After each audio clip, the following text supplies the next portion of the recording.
After some exploration, they tracked down a rerun of The Young and the Doomed 1890 to a tiny theater that specialized in painted westerns, as those deserts of non-art used to be called. Thus had Mademoiselle Rivier's Enfance Maudits 1887 finally degenerated. She had had two adolescents in a French castle poison their widowed mother, who had seduced a young neighbor, the lover of one of her twins. The author had made many concessions to the freedom of the times and the foul fancy of scriptwriters, but both she and the leading lady disavowed the final result of multiple tamperings with the plot that had now become the story of a murder in Arizona, the victim being a widower about to marry an alcoholic prostitute, whom Marina quite sensibly refused to impersonate. But poor little Ardor had clung to her bit part, a 2-minute scene in a traktir roadside tavern.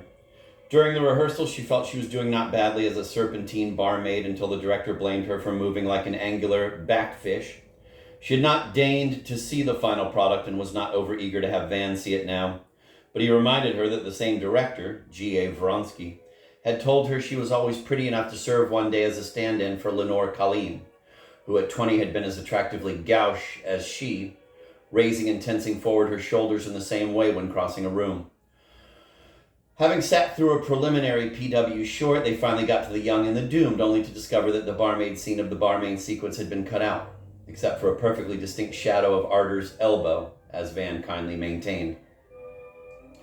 Next day, in their little drawing room with its black divan, yellow cushions, and draft-proof bay, whose new window seemed to magnify the slow, steady, straight-falling snowflakes, coincidentally stylized on the cover of the current issue of The Bow and the Butterfly, which lay on the window ledge, Ardor discussed her dramatic career. The whole matter secretly nauseated Van, so that by contrast her natural history passion acquired a nostalgic splendor. For him, the written word existed only in its abstract purity, in its unrepeatable appeal to an equally ideal mind. It belonged solely to its creator and could not be spoken or enacted by a mime, as Ardor insisted, without letting the deadly stab of another's mind destroy the artist in the very lair of his art. A written play was intrinsically superior to the best performance of it, even if directed by the author himself. Otherwise, Van agreed with Ardor that the talking screen was certainly preferable to the live theater, for the simple reason that with the former, a director could attain and maintain his own standards of perfection throughout an unlimited number of performances.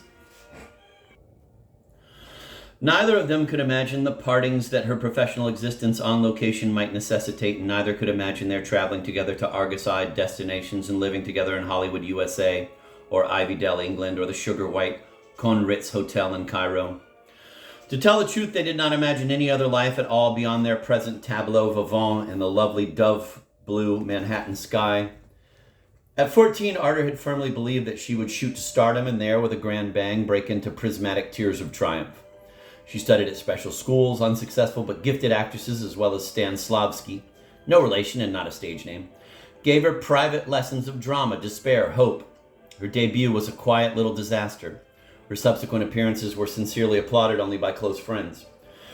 One's first love, she told Van, is one's first standing ovation, and that is what makes great artists, so Stan and his girlfriend, who played Miss Spangle Triangle in Flying Rings, assured me. Actual recognition may come only with the last wreath. Bosh, said Van. Precisely. He too was hooted by backhoods in much older Amsterdams.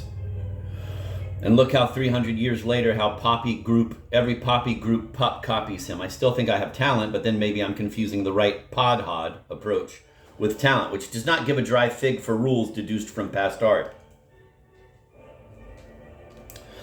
Well, at least you know that, said Van, and you've dwelt at length upon it in one of your letters. Oh, I seem to have always felt, for example, that acting should be focused not on characters, not on types of something or other, not on the focus-pocus of a social theme, but exclusively on the subjective and unique poetry of the author. Because playwrights, as the greatest among them has shown, are closer to poets than to novelists. In real life, we are creatures of chance in an absolute void, unless we be artists ourselves naturally. But in a good play, I feel authored. I feel passed by the board of censors. I feel secure, with only a breathing blackness before me instead of our fourth wall time. I feel cuddled in the embrace of puzzled Will. He thought I was you. Or in that of the much more normal Anton Pavlovich, who was always passionately fond of long dark hair.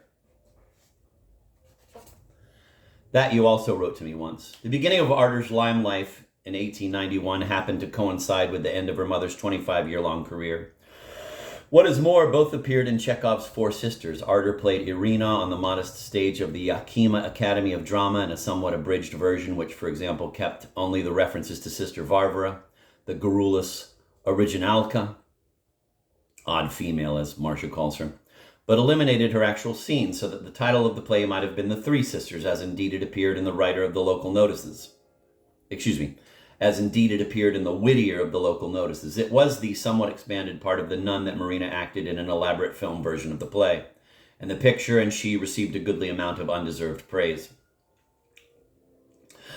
Ever since I planned to go on the stage, said Ardor, we are using her notes. My goodness, these glasses must be dirty. Blame it on the glasses. Ever since I planned to go on the stage, said Ardor, we are using her notes, I was haunted by Marina's mediocrity, au dire de la critique, which either ignored her or lumped her in the common grave with other adequate sustainers, or if the role had sufficient magnitude, the gamut went from wooden to sensitive, the highest compliment her accomplishments had ever received.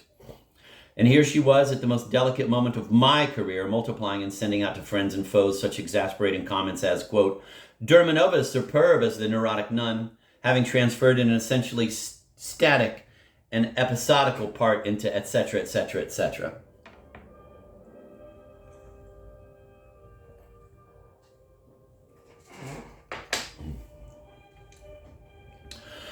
Of course, the cinema has no language problems, continued Ardor, while Van swallowed rather than stifled a yawn. Marina and three of the men did not need the excellent dubbing which the other members of the cast who lacked the lingo were provided with, but our wretched Yakima production could rely on only two Russians. Stan's protege, Alt Schuler, in the role of Baron Nikolai Lvovich Tuzenbach Kronaltschauer, and myself as Irina, le pauvre et noble enfant, who was a telegraph operator in one act, a town council employee in another, and a school teacher in the end. All the rest had a macédoine of accents. English, French, Italian. By the way, what's the Italian for window?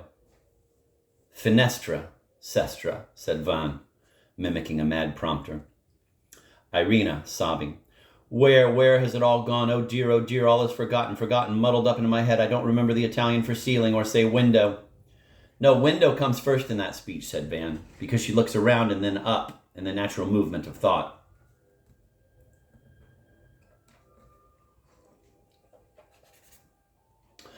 Yes, of course, still wrestling with window, she looks up and is confronted by the equally enigmatic ceiling. In fact, I'm sure I played it your psychological way, but what does it matter? What did it matter? The performance was perfectly odious.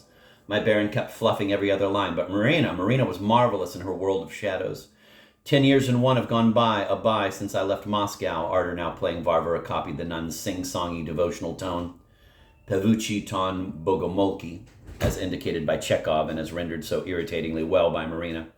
Nowadays, old Basmanaya Street, where you, turning to Irina, were born a score of yearkins, Godkov, ago, is Buzzman Road, lined on both sides with workshops and garages. Irina tries to control her tears. Why, then, should you want to go back, Irinushka? Irina sobs in reply. Naturally, as would every fine player, Mother improvised quite a bit, bless her soul. And moreover, her voice in young, tuneful Russian is substituted for Lenore's corny brogue. Van had seen the picture and had liked it, an Irish girl, the infinitely graceful and melancholy Lenore Colleen. Oh, qui me rendra ma Colleen, et la grande chienne and my Colleen. Harrowingly resembled Ardor Artis as photographed with her mother in Belladonna, a movie magazine which Greg Erminian had sent him, thinking it would delight him to see aunt and cousin together on a California patio just before the film was released. Varvara, the late General Sergei Prozorov's eldest daughter, comes in Act 1 from her remote nunnery Sitsikar convent to Perm, also called Perm Whale, in the backwoods of Akempsk Bay, North Kennedy, to have tea with Olga, Marcia, and Irina on the latter's name day. Much to the nun's dismay, her three sisters dream only of one thing: leaving, cool, damp, mosquito-infested, but otherwise nice and peaceful, permanent, as Irina mockingly dubs it, for a high life in remote and sinful Moscow. ID, the former capital of Estodiland. in the first edition of this play, and the first edition of his play, which never quite manages to heave the soft sigh of a masterpiece, Tchekhov, as he spelled his name when living that year at the execrable pension Russ, 9 Rue Guénaud, Nice. Crammed into the 2 pages of a ludicrous expository scene all the information he wished to get rid of, great lumps of recollections and calendar dates, an impossible burden to place on the fragile shoulders of 3 unhappy Estodi women. Later, he redistributed that information through a considerably longer scene in which the arrival of Manashka Varvara provides all the speeches needed to satisfy the restless curiosity of the audience.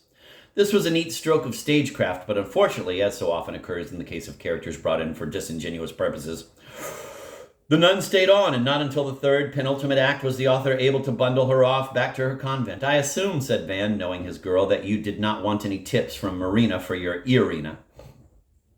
It would have only resulted in a row. I always resented her suggestions because they were made in a sarcastic, insulting manner.